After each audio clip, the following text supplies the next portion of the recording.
ETF index mutual funds నేర్చుకుని stock మార్కెట్లో రాణించాలనుకుంటున్నారా? వెంటనే ఈ నెంబర్కి కాల్ చేయండి.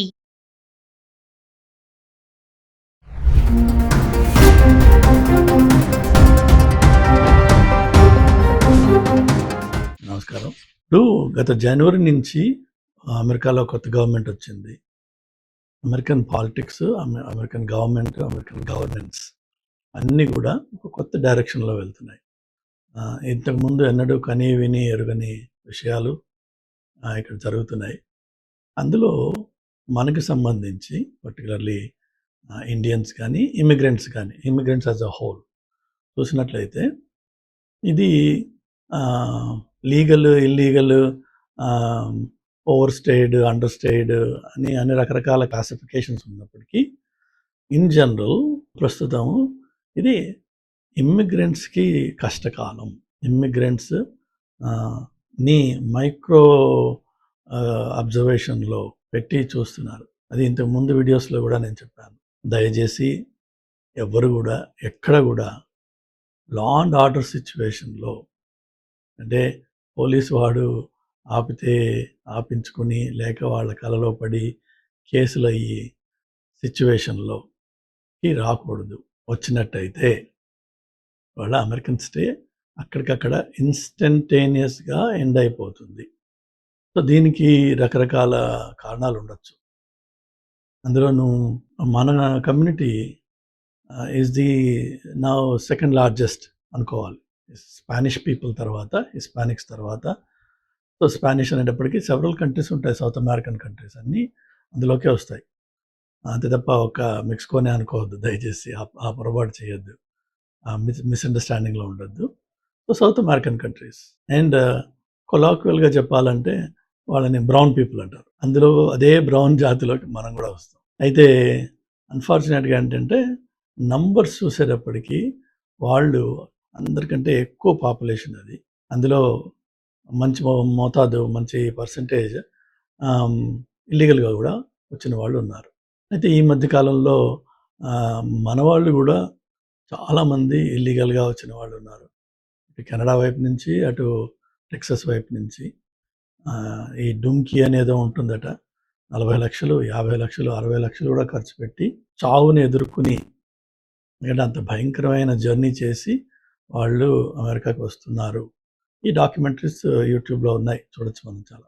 సో నంబర్స్ మనకు కూడా పెరుగుతున్నాయి. కాబట్టి మనం కూడా very soon will be under microscope. ఒకటి ఇల్లీగల్ ఇమిగ్రేషన్ గురించి. రెండోది వచ్చేసి లీగల్గా ఇక్కడ వచ్చి ఉంటూ ఇక్కడ ఎస్టాబ్లిష్ అయ్యి ఇక్కడ హ్యాపీగా ఉంటున్న వాళ్ళు కూడా, మనకున్న ప్రాబ్లం ఏంటంటే జనరలీ ఇండియన్స్ అనగానే మనకి కొన్ని ఇంప్రెషన్స్ ఉన్నాయి అక్రాస్ ద గ్లోబ్. అది అమెరికాలోనే కాదు, కెనడా వెళ్ళండి, యూకే వెళ్ళండి, ఇంకెక్కడికైనా వెళ్ళండి. Indians by nature we're known to be loud people. We're loud. మనకి సభ్యత, డీసెన్సీ అని అంటారు ఇటు వెస్ట్రన్ వరల్డ్. 10 మందిలో ఉన్నప్పుడు తక్కువగా మాట్లాడడం, క్వైట్గా ఉండడం, అసలు మాట్లాడకపోవడం, అలానే ఈ ఫోన్లలో స్పీకర్లు పెట్టి మాట్లాడడం, లౌడ్ నాయిస్ చేయడము, ఇలాంటి పనులు జనరల్గా వెస్ట్రన్ కంట్రీస్లో ఉండవు. It's a very quiet place. ఇప్పుడు నేను నా ఇంట్లో కూర్చొని మాట్లాడుతున్నాను, మీకు వెనకేమి హాంకింగ్లు, కుక్కల మొగడాలు, వేరే సౌండ్స్ వినిపించవు. బట్ మన వాళ్ళు ఉన్న ఏరియాస్లో మన వాళ్ళు సరదాగా రోడ్డు మీద తిరుగుతున్నారు అనుకోండి, మనం ఎప్పుడు ఒకళ్ళిద్దరు వెళ్ళాం, మనం గుంపులుగా వెళ్తూ ఉంటాం. ఒక పాత్ నడుస్తున్నప్పుడు ఫుట్ పాత్ మీద literally we occupy the whole place. అది అవతల వాళ్ళకి డిస్గస్టింగ్గా ఉంటుంది ఒక్కోసారి, because you don't behave decently and give their way. అలానే వెళ్తూ మాట్లాడుకోవడాలు, నవ్వుకోవడాలు, ఎగరడాలు ఇవన్నీ ఉన్నాయి. సో మెల్లిమెల్లిగా ఏంటంటే అమెరికన్స్ అండ్ కెనడాలో already it is a problem. యూకేలో it's already a problem. They have recognised it. అమెరికాలో కూడా people have started recognising that. And there are videos ఇప్పుడు ఉన్నాయి మనకి చూడాలంటే. పర్టికులర్లీ ఈ పండుగల టైంలో మన celebrations, I think we are going a little overboard. ఈ డల్లాస్పురం అని చెప్పి డాలస్ని, అలానే ఇటు ఎడిసన్లో న్యూజెర్సీ, ఇలా కొన్ని ప్లేసెస్లో ఎక్కడైతే ఇండియన్ పాపులేషన్ కొంచెం ఎక్స్ట్రా ఎక్కువగా ఉన్నారో, కాన్సన్ట్రేషన్ ఎక్కువ ఉందో, ఆ ఏరియాస్లో మనము we start showing off. And show off ఈ టైంలో ఇప్పుడున్న వాతావరణంలో చాలా డేంజరస్. ఎందుకంటే ఒక పక్క majority of the population is suffering. Economy పరమచండాలంగా ఉంది. ఫుడ్ స్కేర్సిటీ మొదలవుతోంది. వాల్మార్ట్స్ క్లోజ్ చేసేస్తున్నారు చాలా చోట్ల. So poor people are really struggling. అదే పావర్టీ బాగా ఉన్న టెక్సస్ లాంటి ప్లేస్లో కొన్ని మన Indian communities are blowing money like it is now is business.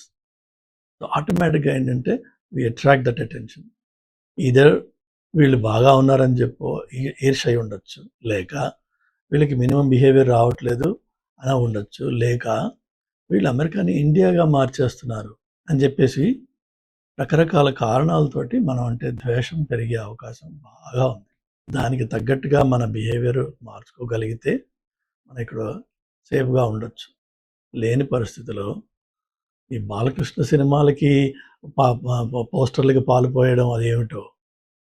ఆ బాలకృష్ణ ఆయన ఇక్కడికి వచ్చాడు తానాకి లాస్ట్ టైం వచ్చినప్పుడు ఆయనే అన్నాడు, ఆయన అమలాపురంలోనూ అమెరికాలోనూ ఉన్న మీకు ఏమాత్రం తేడా కనిపించట్లేదని ఆయన సొంత మాటలు అవి.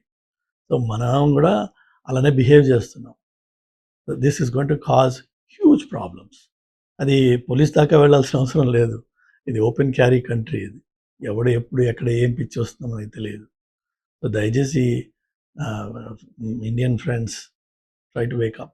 You're in America and you have to take your behavior, you have to check that and get it under control. ఎవరైతే ఇక్కడ 10-30 ఏళ్ళ నుంచి ఉన్నారో వాళ్ళ బిహేవియర్, వాళ్ళు ఉండే పద్ధతి అది చూడండి. మీరు చేసే పనులు ఏంటి మీరు చూసుకోండి. This is going to lead to some really serious problems. This is my caution. దయచేసి జాగ్రత్తగా ఉండండి. దయచేసి మీ బిహేవియర్ని కొంచెం కంట్రోల్ చేసుకోండి.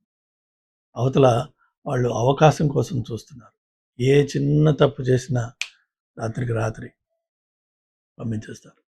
ఇంత కష్టపడి ఇక్కడికి వచ్చి ఇక్కడ ఏదో కెరీర్ సెటిల్ చేసుకుందాం అని చెప్పి, గ్రో అవుదామని, ఫైనాన్షియల్గా కెరీర్ వైజ్ బాగుపడదామని చెప్పి వచ్చిన వాళ్ళు ఈ చౌకబారు పనులు చేసి, చిల్లర పనులు చేసి కష్టాల్లోకి వచ్చి అన్నెసెసరీగా రాత్రి రాత్రి జైల్లో పెట్టి రిటర్న్ పంపించేస్తారు. There is no recourse. మీకు లీగల్గా రీకోర్స్ లేదు. మీకు legal standing is gone. It's going to really cause problems. Please be careful. God bless you. Okay, ma.